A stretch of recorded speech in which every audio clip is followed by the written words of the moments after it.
Pas më shumë se 24 orësh, kur hyri në fuqi reduktimi me 40% i numrit autobusëve që qarkullojnë në 6 linjat e transportit urban të Durrësit, situata është rikthyer në normalitet. Dy kompani që menaxhojnë transportin urban në Durrës konfirmojnë se autobusët janë rikthyer me kapacitet të plotë të qarkullojnë në linjat respektive.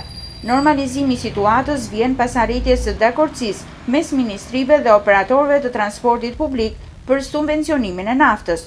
Pas një takimi që nisi që në orët e para të mëngjesit, është vendosur që transporti të kthehet në normalitet, pasi operatorët e këtij sektori do të përfitojnë subvencionim.